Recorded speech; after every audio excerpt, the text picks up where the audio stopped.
Assalamualaikum warahmatullahi wabarakatuh. Hai semuanya, perkenalkan nama saya Putri Nilamsari. Dalam rangka menyelesaikan tugas mini riset sistem informasi akuntansi dan pengendali internal, saya dan teman-teman saya memilih UMKM penyedia jasa fotokopi.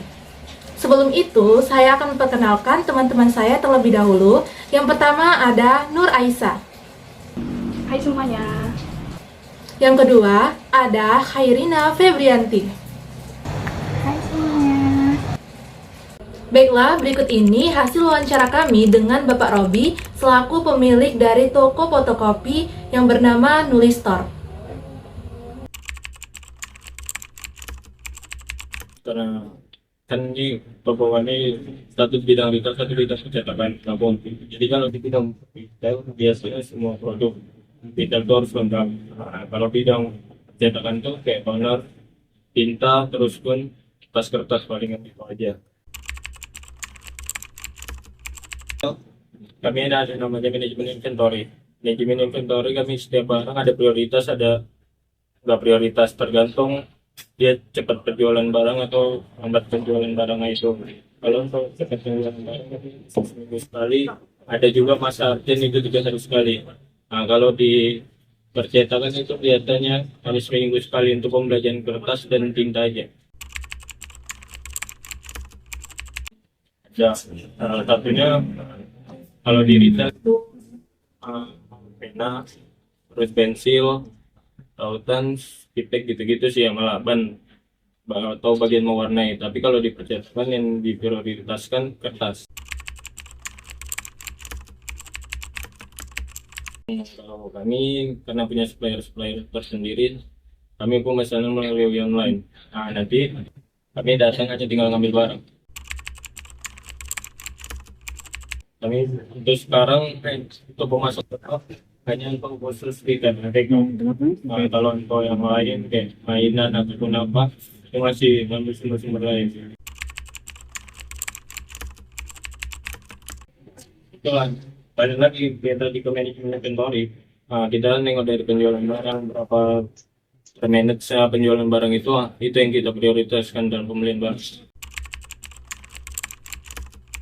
Kalau hitungannya dari produsen ya, dari barang kita dapat supplier. Kalau kami nengok dari aplikasi itu sekitar 16 supplier. Kalau kontrak nggak ada. Pemasok baru pada retail itu karena di pemasok lama itu nggak ada, baru masuk pemasok baru paling itu hanya sekedar sementara aja karena di pemasok lama nggak ada barangnya. Bisa ada karena kan kami belinya bisa per dus atau per pack gitu.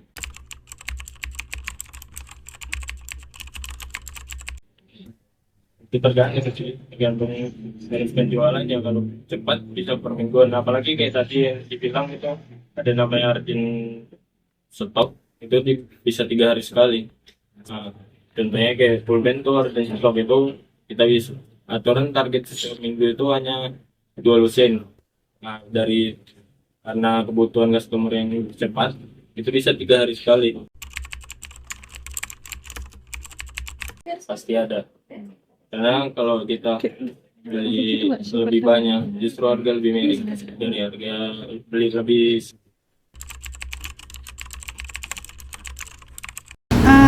Di sini kok misalnya kan beli barang nih, itu pakai cash, kredit atau apa gitu? Kalau untuk saat ini hanya metodenya cash sama transfer ke bank. Kalau misalnya beli kan secara online tadi, kalau diterima itu misalnya ada yang barangnya ada yang rusak gitu, itu kayak mana? Maksudnya customer beli ke kami atau kami beli ke supplier? Abang beli ke itu suppliernya. Kalau barangnya rusak biasa bisa retur. Itu tergantung harinya. Kalau biasanya supplier hanya nerima seminggu waktunya. Nah, dari belanja misal 7 hari lah pokoknya.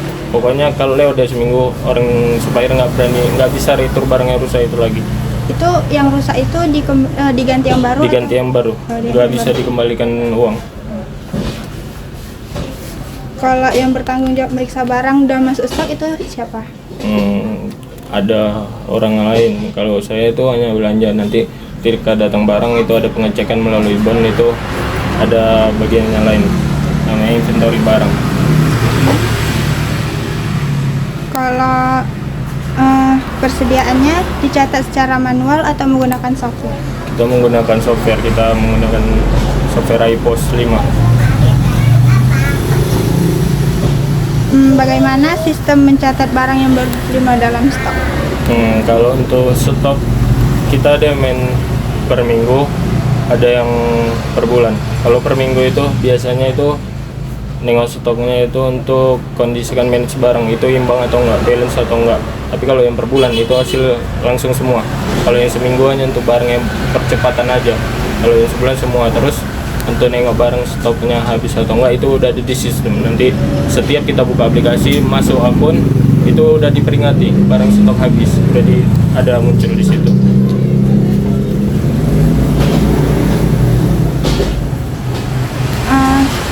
Kalau tadi beli stoknya ada mingguan dan bulanan, ada nggak yang harian? Kalau harian nggak ada sih, paling 3 hari sekali.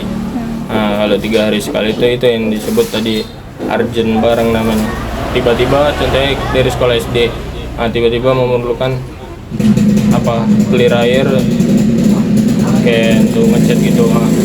Sedangkan stok kami biasanya kalau nengok manage inventory barang dalam seminggu itu cuma 2 lusin, gara-gara customer minta lebih karena ada kerjaan anak SD gitu. Justru kami bisa 3 hari sekali, bisa dalam seminggu itu nyetok hampir 6 lusin atau 7 lusin, 3 kali lipatnya lah pokoknya. Kalau misalnya musim hujan itu ada nggak kebutuhan tertentu gitu?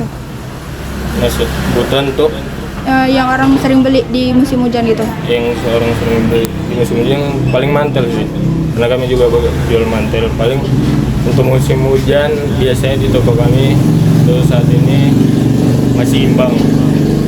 Karena kan imbangnya karena kami ada benarnya di bagian percetakan. Kalaupun nggak imbang, biasanya musim hujan jatuh juga, nggak ada pembeli. Terus kekosongan pembeli itu biasanya jam 8 sampai jam 9 itu paling jam prime time yang betul-betul rame. Justru kalau kena di musim hujan rata-rata pemesanan online dan besok diambil. Baik Pak, pertanyaan selanjutnya, apakah ada kendala umum dalam proses pembelian Ke customer ke kami atau kami ke supplier? ke suppliernya? Rata-rata kendala umum itu lama pengantaran, ataupun lama untuk proses bon yang kami minta.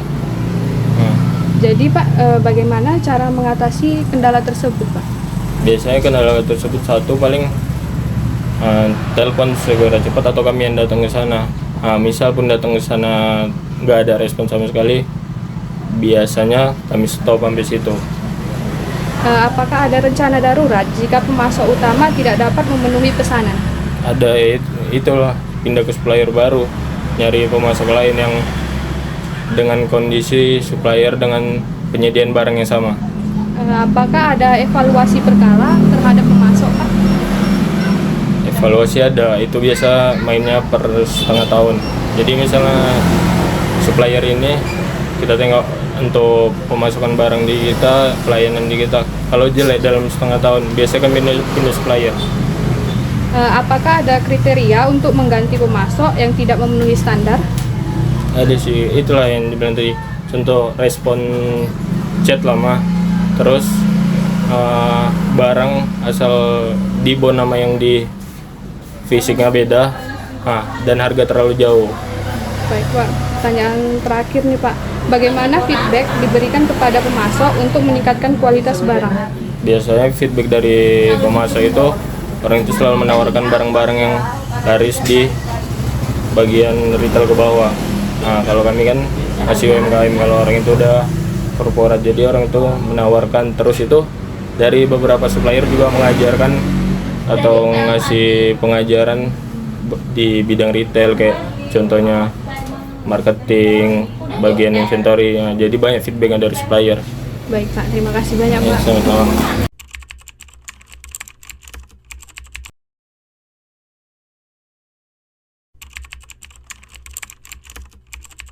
Yang pertama, identifikasi kebutuhan barang. Toko nulis store melakukan pemeriksaan stok barang oleh bagian gudang, menunjukkan adanya upaya untuk mencegah pembelian yang tidak diperlukan. Apalagi, toko nulis store menggunakan software iPOS 5, yang mana dari software tersebut kita bisa mengetahui secara langsung stok-stok barang mana yang kiranya sudah habis ataupun yang masih ada, sehingga kita tidak perlu lagi mengecek ke lapangan. Kemudian yang kedua, prioritas pembelian, misalnya itu adalah kertas dan tinta. Itu merupakan bisa mengurangi risiko pembelian barang yang tidak relevan. Yang kedua, ada proses pemesanan barang. Toko nulis store melakukan pemesanan melalui platform online, memberikan transparansi terutama jika ada jejak transaksi. Kemudian, pemilihan pemasok baru sebagai alternatif sementara dapat menjamin kelancaran operasional. Adapun saran untuk toko nulis store yang harus dibuat yaitu daftar pemasok yang sudah diverifikasi dengan kriteria kualitas, harga, dan ketepatan pengiriman. Kemudian, dokumentasikan pemesanan termasuk kriteria prioritas untuk menghindari keputusan yang tidak konsisten. Yang ketiga, ada proses negosiasi dan konfirmasi pesanan. Toko nulis store melakukan negosiasi untuk pembelian besar yang menunjukkan usaha efisiensi biaya. Kemudian, penentuan kebutuhan itu menggunakan mingguan untuk membantu mencegah overstock. 4. Pengiriman dan penerimaan barang. Toko nulis store melakukan pemeriksaan jumlah, kualitas, dan kondisi barang, menunjukkan adanya pengawasan yang baik. Kemudian, retur maksimal 7 hari memberikan mekanisme untuk menangani barang yang tidak sesuai. Adapun saran untuk toko nulis store yang harus dibuat, yaitu membuat dokumen penerimaan barang untuk mencatat barang masuk dan kondisinya. Tetapkan kontrak tertulis dengan pemasok terkait kebijakan retur. 5. Proses pembayaran. Toko nulis store melakukan pembayaran di muka yang menunjukkan kepercayaan kepada pemasok dan mencegah keterlambatan pengiriman. Adapun saran untuk toko nulis store yang harus dibuat yaitu gunakan invoice atau kwitansi sebagai bukti pembayaran resmi. Terapkan sistem persetujuan untuk pembayaran besar atau buat jadwal pembayaran secara bertahap. Analisis dari sudut pandang pengendalian internal yang selanjutnya yaitu pencatatan persediaan. Pengendalian internal yang ada, penggunaan software untuk pencatatan stok menunjukkan otomasi yang baik dan mengurangi risiko kesalahan manual. Monitoring stok yang mendekati kadaluarsa menunjukkan perhatian terhadap efisiensi dan kualitas. Rekomendasi: pastikan software yang digunakan terintegrasi dengan modul pembelian dan penjualan untuk meningkatkan akurasi. Lakukan audit stok secara berkala untuk memverifikasi data dalam software. Selanjutnya, evaluasi dan kendala pemasok. Pengendalian internal yang ada, evaluasi setiap 6 bulan membantu memastikan kualitas pemasok tetap terjaga. Penggantian pemasok yang bermasalah mengurangi risiko gangguan operasional. Rekomendasi: tetapkan parameter evaluasi pemasok, misalnya ketepatan waktu, kualitas barang, dan harga.